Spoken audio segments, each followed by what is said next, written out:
Salve Maria. O fenômeno da bilocação. A bilocação consiste em a presença simultânea de uma mesma pessoa em dois lugares diferentes. Se há dado numerosos casos na vida dos santos em que isso acontece. Os mais notáveis se referem ao Papa São Clemente, a São Francisco de Assis, a Santo Antônio de Pádua, a Santa Ludílna, São Francisco Xavier, São Martim de Porres, São José de Cupertino, as veneráveis Maria de Ágreda, Inês de Langeac e Santo Afonso de Ligório. Por via de exemplo, vamos citar o caso de São José de Cupertino e de Santo Afonso de Ligório. São José de Cupertino assistia à morte de sua mãe em seu povoado natal. E sem abandonar o convento de Assis, de onde ele residia.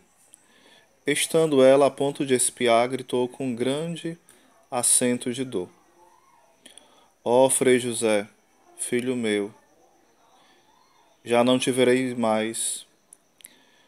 E no instante apareceu uma grande luz que iluminou aquela habitação. E aquela mulher moribunda, vendo seu filho, gritou de novo, cheia de júbilo: Ó Frei José, filho meu. Porém, ao mesmo tempo, o bem-aventurado se encontrava em Assis e saiu chorando de sua cela, encaminhando-se à igreja a orar. O padre guardião lhe encontrou e perguntou a causa do seu choro, do seu lamento. Sua resposta foi: minha pobre mãe acaba de morrer.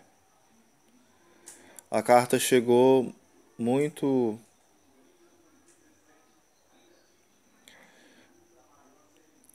tempo depois, um pouco tempo depois, pronta, e confirmava aquela notícia.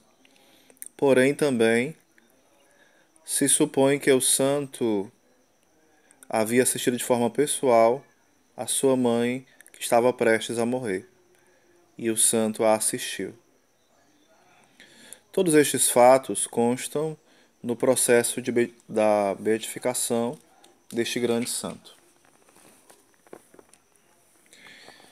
Existe também o caso de Santo Afonso de Ligório que iremos relatar, como se lê no processo da sua canonização.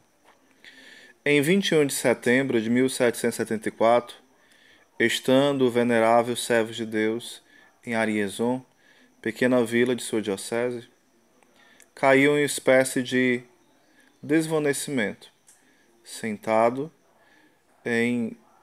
no seu silon, permaneceu cerca de 2 dias em um doce e profundo sono. Um dos seus criados quis despertá-lo, porém seu vigário-geral, Dom João Nicolas de Rubino, ordenou que ele deixassem repousar. Ainda sem perder ele de vista, ou seja, deixar ele lá no cantinho, porém sempre observando. Despertando-se por fim, chamando um pouco com sua companhia, acudiram em seguida os seus servidores. Vendo-lhes grandemente assombrados, perguntaram: o que passa contigo? O que passa? O que está acontecendo? Lhe respondeu: é aqui que faz 2 dias que não haveis falado, nem comido, nem dado sinal de vida. Vós outros, os servos de Deus, eles achavam que estavas dormindo, porém não sabeis que tinha ido assistir o Papa que acaba de morrer? Pouco depois, chegava a notícia do falecimento de Clemente XIV, ocorrido no dia 22 de setembro, à 1 da tarde. Era o momento preciso que o servo de Deus havia agitado a companhia. O santo, em efeito, foi visto em ambos sítios, e por uma multidão de testemunhas, muito sérias, da qual não se poderia duvidar dos testemunhos, que testemunhavam que ele estava presente na morte de São Clemente XIV e estava ao mesmo tempo sentado na cadeira. Los Atos, pois, aparece com todas as garantias de autenticidade que a crítica mais severa pode exigir.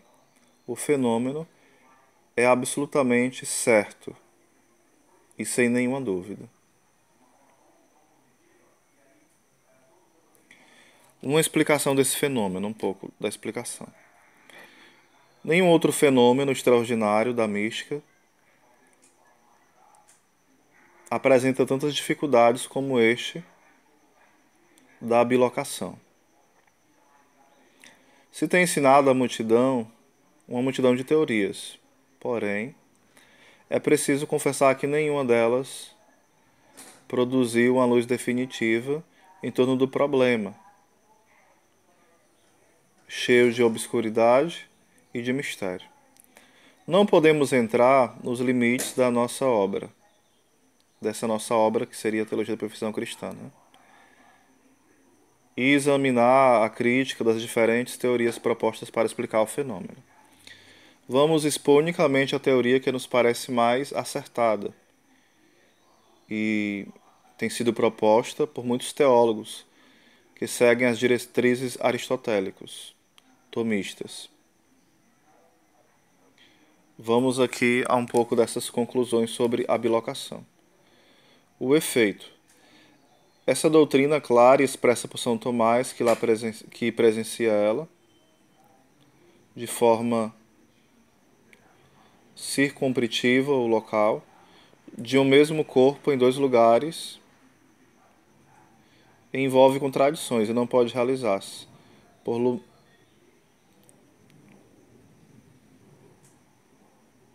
Aí o que o doutor Santo Tomás de Aquino fala. Santo Tomás de Aquino fala o seguinte: está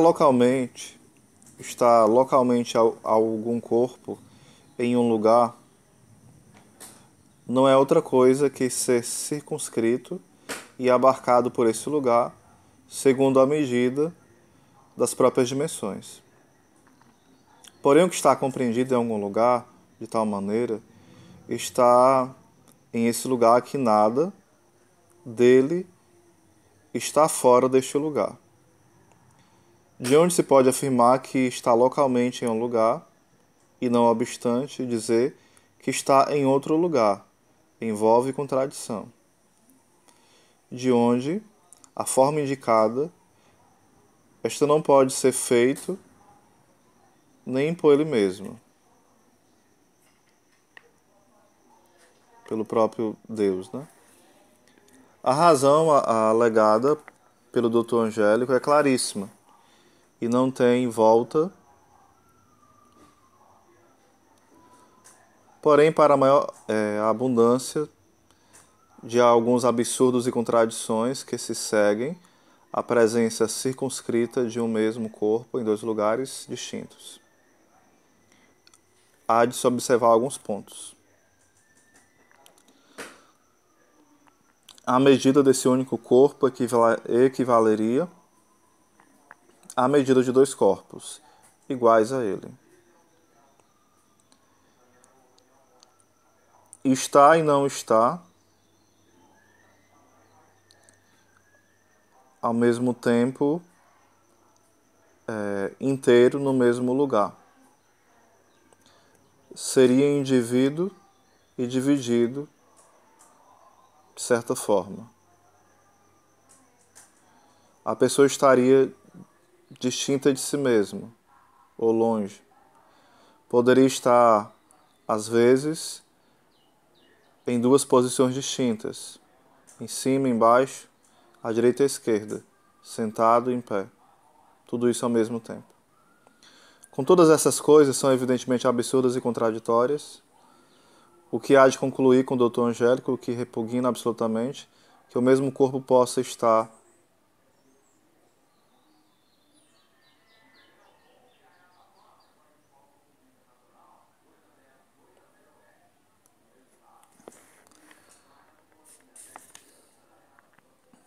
que são alguns pontos que eu não vou adentrar não. Existe uma discussão em como explicar isso de forma mais filosófica, científica e teológica, certo? Aí São Tomás ele vai explicando o que pode ser entendido por essa bilocação e o que não pode ser entendido por essa bilocação. É um pouco disso que vai sendo colocado por São Tomás de Aquino e outros autores. Aí já é um pouco mais complexo. Mas, resumindo, foi a experiência que vários santos tiveram. São Pio de Pietrelcina, vários outros santos tiveram esse dom da bilocação. Salve Maria. Por que os católicos se ajoelham diante do Papa? Há muitas formas respeitosas de saudar o Papa e uma delas é ajoelhar-se diante dele. Porém, alguns dizem que essa atitude é idólatra, mas ajoelhar-se diante de alguém é a mesma coisa que lhe prestar adoração? Será que sim? Lógico que não, nem sempre é isso. Quando Pedro estava para entrar, Cornélio saiu-lhe ao encontro e prostrou-se aos seus pés, adorando-o.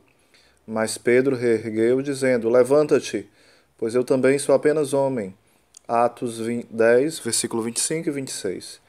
Essa passagem prova que não podemos nos ajoelhar diante do Papa? Não. Havia um motivo especial para essa atitude de Pedro. Cornélio era um pagão recém-convertido, chefe militar romano, e podemos facilmente imaginar que vivera longos anos na idolatria, o que provavelmente incluía adoração ao imperador. Então era importante deixar claro para Cornélio que não há adoração a pessoas no cristianismo. A tendência dos pagãos a divinizar pessoas foi apontada na Bíblia. Ao verem Paulo fazer um paralítico andar, os pagãos se empolgaram e pensaram que ele era a encarnação do deus Mercúrio e que Barnabé era Júpiter. Imagine que cena hilária. Com muito custo, os dois impediram que a galera lhes oferecesse um boi em sacrifício. Dessa forma, conhecendo os fatores culturais da época, percebemos que o zelo de Pedro em relação ao pagão Cornélio era justificado. Vamos analisar outra passagem. Caiu então aos seus pés para adorá-lo, mas ele me disse: Não, não o faças. Sou servo como tu e como teus irmãos que têm testemunho de Jesus. É a Deus que deves adorar. Apocalipse 19:10. Repare que João diz que se ajoelhou para adorar o anjo, o que obviamente não é admitido. Então o problema não é ajoelhar-se diante de uma pessoa, mas adorá-la. Acaso, quando o filho se ajoelha diante do seu pai ou de sua mãe, ele os está adorando como deuses?